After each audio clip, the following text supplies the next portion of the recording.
জি, আজান দিতেছে, আসলে জোহর নামাজের আজান হয়ে গেছে, এই কারণে আসলে লাইটটি অফ করেছি। আমাদের সামনে এখন আপনারা দেখতে পাচ্ছেন একটি আশ্রয় কেন্দ্র।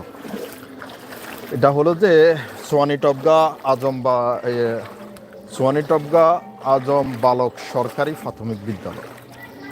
আমাদের আরেকটা আছে যে আজম বালিকা প্রাথমিক বিদ্যালয়, আর আরেকটা আছে বালক বিদ্যালয়।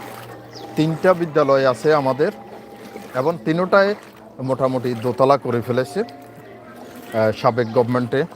এটাও দোতলা হয়ে গেছে। তো এখানে আশ্রয় নিয়েছে অনেক পরিবার।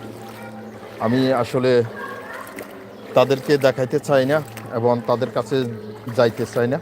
আপনারা দূর থেকে দেখতে পারেন, লোকজন আছে, তারা আশ্রয় কেন্দ্রতে আশ্রয় নিয়েছে। তো সবাই আমাদের জন্য আসলে দোয়া করবেন। আমরা আসলে দোয়া প্রার্থী।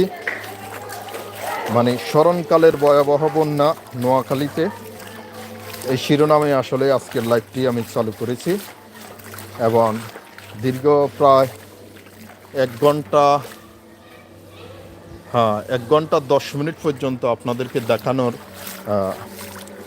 চেষ্টা করেছি। তো কে কোথায় থেকে দেখছে একটি কমেন্ট করলে আসলে লাইভটি করতে সুবিধা হতো। মোটামুটি চারিদিকে ফানি থই থই অবস্থা। এই যে আমি আসলে প্রায় 3 কিলোমিটার 4 কিলোমিটার রাস্তা আপনাদেরকে 1 ঘন্টায় দেখাইছি। অনেক দূর হাঁটছি, পানি দিয়ে হাঁটতে হাঁটতে আসলে আমি মোটামুটি হাঁপিয়ে গেছি, অসুস্থ হয়ে গেছি, অসুস্থ বোধ করতেছি। কি অবস্থা, কি ব্যাপার?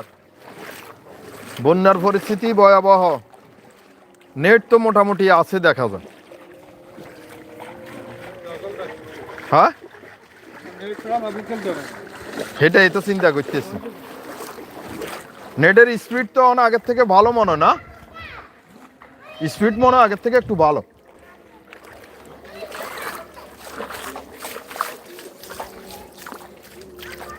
টাকা ক তারিখে দেন লাগবো? এই বন্যার কারণে মাপসাপ হইতো না, বন্যার কারণে মাপসাপ হইতো না নি।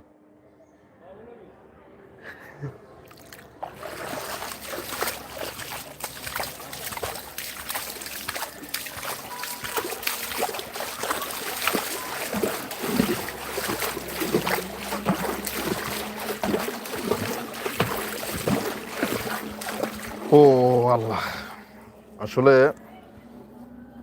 অনেক দূরে হাঁটতে হাঁটতে ক্লান্ত হয়ে গেছে।